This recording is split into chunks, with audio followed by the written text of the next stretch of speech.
Assalamualaikum guys. Hari ni aku nak buat ulasan tentang perlawanan yang melibatkan pasukan Perak dan Terengganu, yang mana Perak menang dengan keputusan 3-1 selepas melakukan comeback di tempat lawan. Aku mulakan dengan pasukan Perak.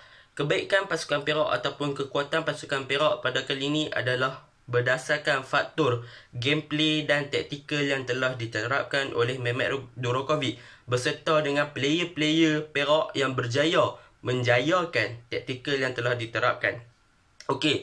Apa taktikal Mehmet Dorokovic dalam game ni? Iaitu high pressing, yang mana player-player Perak menekan pasukan Terengganu, player-player Terengganu yang memegang bola, dan dalam pada masa yang sama mereka menutup ruang-ruang kosong sehingga player Terengganu tak boleh buat keputusan untuk menghantar bola ataupun mencipta ruang permainan untuk menembusi pasukan Perak. Kita dapat lihat 15 minit pertama player Perak sentiasa maki dan pressure player Terengganu yang memegang bola ataupun yang hold bola tu, sehingga player Terengganu tu membuat keputusan untuk mengeluarkan bola ataupun menghilangkan bola, memberi bola kepada player Perak. Ini adalah satu taktikal yang menarik, yang mana bagi aku dalam Liga Malaysia jarang pasukan-pasukan seperti JDT, Kedah dan sebagainya untuk bermain seperti Perak bermain sekarang.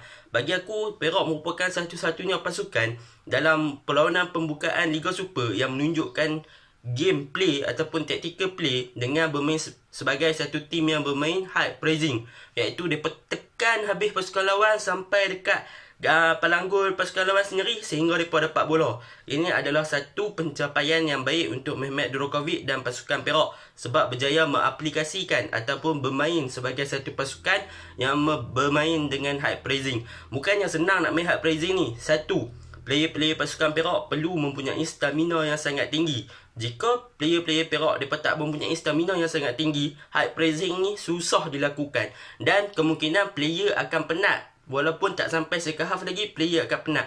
Tetapi apa yang player-player Perak dan pasukan Perak buat pada perlawanan semalam, aku dapat lihat yang pasukan Perak ni mempunyai stamina yang betul-betul cukup, yang mana mereka boleh main high pressing sehingga game kedua, sehingga second half. Ini membuktikan bahawa player-player Perak memang betul-betul bersedia untuk bersaing dalam saingan Liga Super kali ini. Itu yang pertama.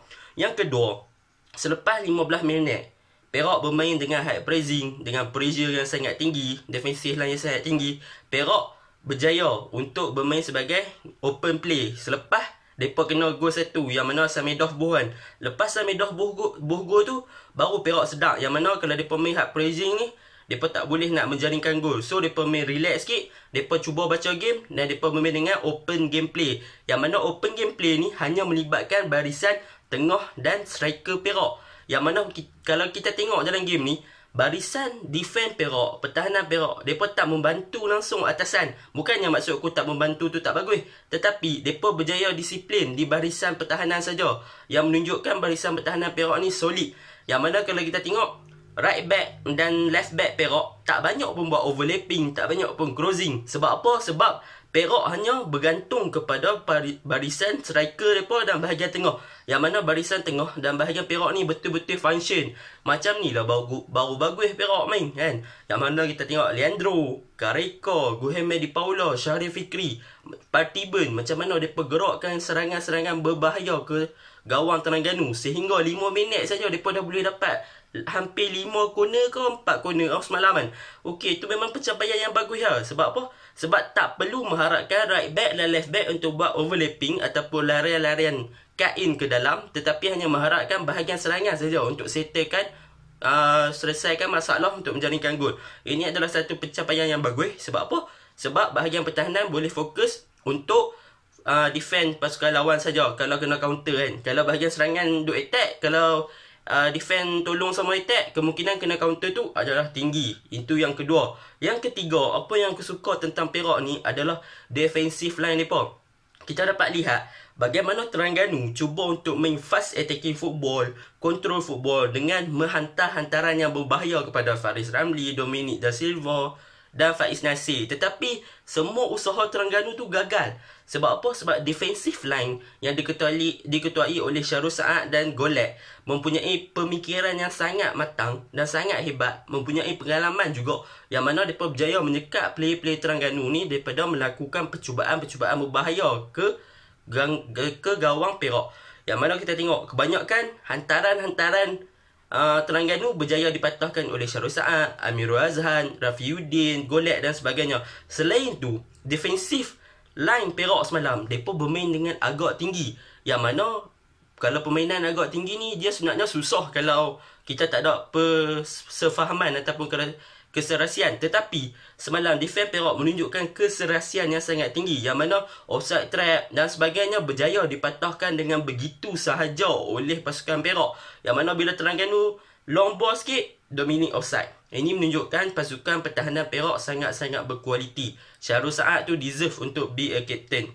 Itu memang terbaik lah untuk pasukan Perak. Aku kata defensive line mereka ni antara yang terkuat dan terkuat. Bukan sahaja terkuat, tetapi defensive line Perak ni merupakan defensive line yang sangat bijak.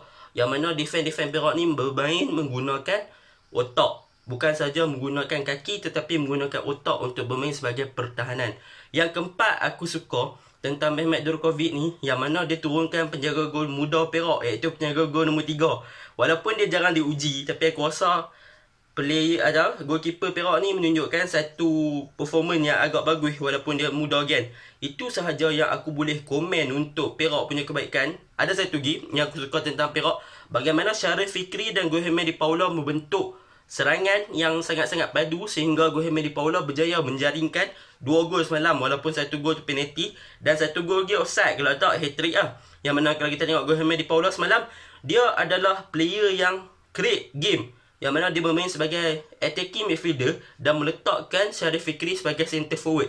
Dan kita dapat lihat gandingan Gohemedi Paula dan Syarif Fikri merupakan gandingan yang mantap, di samping dengan bantuan daripada Leandro, Kareka dan Partiban. Aku rasa Perak boleh pijah untuk liga ni kan. Tak ada apa yang buruk sangat ataupun yang ketara sangat tentang keburukan Perak. Aku rasa melainkan kecederaan lah. Sebab dia pun hard pressing, jadi kecederaan tu mudah dapat lah. Yang mana kita tengok Leandro tak boleh main full time, Partiban tak boleh main full time. Sebab apa? Sebab mereka main hard pressing terlalu awal. Tu ialah kelemahan mereka. Okey, kita buat ulasan untuk pasukan Terengganu. Pasukan Terengganu untuk 15 minit pertama mereka tak boleh nak buat apa. Sebab apa? Sebab Perak main high pressing, yang mana player-player yang kita anggap boleh create game seperti Lita, Samedov dan sebagainya gagal untuk berfungsi dengan baik dalam tim. Sebab apa? Sebab high pressing yang dilakukan oleh Perak sangat-sangat berdisiplin. Itu yang pertama tentang kekurangan Terengganu. Yang kedua, Terengganu seakan-akan hilang DNA football mereka. Yang mana sebelum ni kita tengok Terengganu bermain dengan short pass dan sebagainya. Tetapi semalam Terengganu bermain hanya untuk mencari Faris Ramli, Faiz Nasir dan Dominic. Yang mana bagi aku Dominic ni merupakan striker yang tak berprofili. Sebab sebagai striker yang berprofili ataupun yang berpengalaman, mana boleh offside lebih pada 2-3 kali dalam satu game. Semalam tengok Dominic punya position attacking, berapa kali dia offside. Senang je Perak buat perangkap offside. Itu kelemahan Dominic. Yang kedua, kelemahan Dominic ni bukan sahaja kelemahan individu, tetapi sebenarnya kelemahan berpasukan. Sebab apa? Terengganu tidak mempunyai supporting play untuk backup Dominic bila menyerang. Jadi bila Dominic berkeseorangan di hadapan, dia tak ada choice, dia tak ada pilihan selain dia duduk dalam keadaan offside ataupun dia shooting sendiri dan sebagainya. Kalau kita tengok daripada segi shooting on target daripada striker Terengganu, Dominic hanya buat satu shoot je, iaitu yang tu pun melalui free kick dead ball, yang mana bola mati. Striker apa main dah lah import satu shoot disebabkan free kick, shoot lain tak ada, senang sangat dipatahkan oleh Syarul Saad dan Golek. Ini menunjukkan Terengganu punya permainan tidak berdasarkan DNA football mereka yang bermain short pass, tetapi mereka banyak menggunakan bahagian-bahagian tepi untuk menembusi barisan pertahanan Perak. Ini juga menjadi masalah kepada pasukan Terengganu. Aku harap Nafuzi Zain dapat mengatasi masalah ni. Sebab apa? Sebab apa yang aku lihat semalam, di Savidren, bila dimasukkan menggantikan Faiz Nasir, baru Terengganu tu hidup bermain dengan attacking football, fast attacking, closing yang cantik dan sebagainya. Tetapi sayang, Savidren masuk, dia pun tak ada supporting play daripada pihak lawan, sehingga Savidren terpaksa panggil kawan dia, "Weh, naik." Dia suruh pressure pasukan Perak. Waktu tu defend pegang bola, pasukan Terengganu tak mau pressure. Di Savidren marah, suruhlah teammate dia naik kan. Sampai tahap tu tim hang main kan. Jadi Nafuzi Zain perlu atasi masalah ni kan. Okey, kebaikan untuk pasukan Terengganu. Sorry lah pasukan Terengganu sebab aku cerita pasal keburukan dulu. Sebab semalam memang banyak keburukan pasukan hang. Okey, untuk Terengganu punya kebaikan aku nampak adalah satu, mereka menurunkan player-player muda seperti Arif Hasbullah dan keeper Rahadi.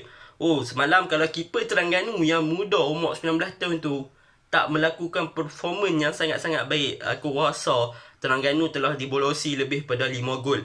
Sebab apa? Kita tengok Rahadi tu boleh save bola Gyoheme di Paula rembat dalam kotak penalti kot. And siapa lagi boleh buat macam tu? Jadi untuk yang tu aku rasa Nafuzi Zain boleh stay ataupun boleh kekalkan Rahadi itu sebagai keeper utama Terengganu, dan dia merupakan future goalkeeper untuk pasukan kebangsaan juga. Okey, secara rumusannya aku rasa Perak merupakan satu tim yang overrated ataupun satu tim yang sangat-sangat hebat untuk memberi saingan kepada JDT, Kedah, Selangor dan sebagainya dalam saingan Liga Super kali ini. Terengganu perlu memperbaiki ataupun mencari DNA football mereka balik seperti mana pre-season mereka, yang mana pada pre-season Terengganu sangat-sangat cemerlang. Tetapi sayang, kecemerlangan tu tak boleh diteruskan dalam saingan Liga Super selepas kalah dekat Perak dengan jaringan yang agak besar 3-1. Hang shoot pun sikit, hang create chance pun sikit, hang boleh gol. Syamidah tu pun gol boleh dikirakan gol yang sangat-sangat nasib, sebab Perak tak marking lepas kehilangan bola daripada corner kick. Okey, itu sahaja daripada aku. Harap hampa komen, share dan subscribe kalau minat. Okey sekian, terima kasih. Assalamualaikum.